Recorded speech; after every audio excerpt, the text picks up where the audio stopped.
Hello दोस्तों, स्वागत है आपका मेरे इस यूट्यूब चैनल पर। तो साथियों, आज की इस वीडियो में हम लोग बात करने वाले हैं कि जब भी आप एसआईपी करना स्टार्ट करते हो या फिर आप म्यूचुअल फंड में पैसा लगाते हो, कहीं पर भी आप पैसा लगाते हो या तो आप म्यूचुअल फंड के जरिए या आप किसी भी जो कंपनी है उसमें एसआईपी करना स्टार्ट करते हो, कि यानी कि कोई स्टॉक वगैरह में एसआईपी करना आप स्टार्ट करते हो,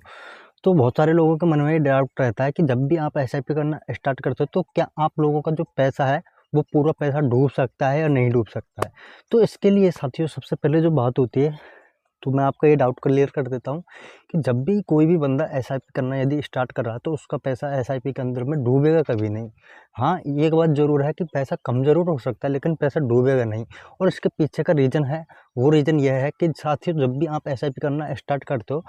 तो एसआईपी में होता क्या है कि आपको जो भी आप जिस भी सेक्टर में आप एसआईपी कर रहे हो, और एसआईपी के लिए बहुत सारे प्लान हैं, आप किसी में भी एसआईपी कर सकते हो।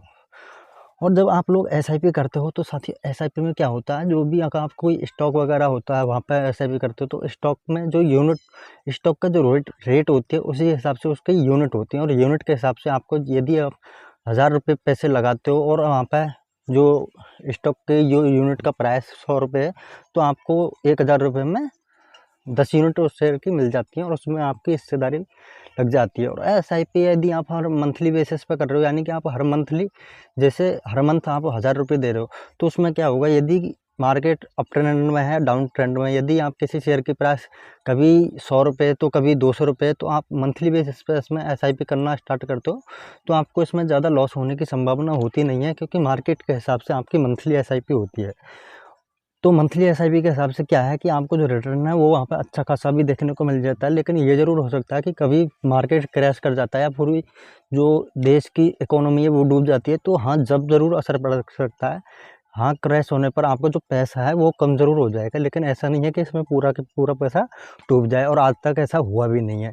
तो इस तरह की ये जो बात हैं, तो आपको ये डाउट क्लियर हो गया होगा कि आपको इसमें जो आपका पैसा है वो डूब सकता है, नहीं डूब सकता है।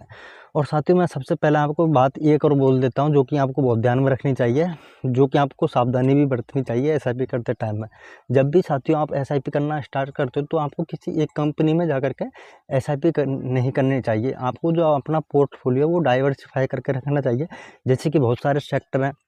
बैंकिंग सेक्टर में कर सकते हो, आप पावर सेक्टर में कर सकते हो, और ऐसे ही बहुत सारे आईटी सेक्टर में कर सकते हो। ऐसे अलग-अलग सेक्टर में डाइवर्सिफ़ाई करके आपको इन्वेस्टमेंट करनी चाहिए, जिससे कि यदि कोई भी कंपनी वगैरह या कोई भी एसआईपी जिसका प्लान आपने सेलेक्ट किया हुआ है, वो एक में लॉस में भी जाए तो दूसरा आपको वहाँ से लॉस में आपको देखने को मिलेगा नहीं। तो इसलिए आपको जो अपना पोर्टफोलियो वो डाइवर्सिफ़ाई करके रखना चाहिए, किसी एक में ही आपको एसआईपी करते नहीं रहना चाहिए। यदि आपको अपना पैसा एकदम सेफ रखना है कि आपको लॉस ही नहीं करना है, तो इस तरह से आपको एसआईपी करनी चाहिए। और साथियों, यदि आप कोई भी क्वेरीज है तो आप मुझे कमेंट बॉक्स में लिख सकते हो, मैं इसको ऊपर डिटेल में वीडियो लाने की पूरी कोशिश करूँगा। तो चलिए मिलते हैं किसी नेक्स्ट वीडियो में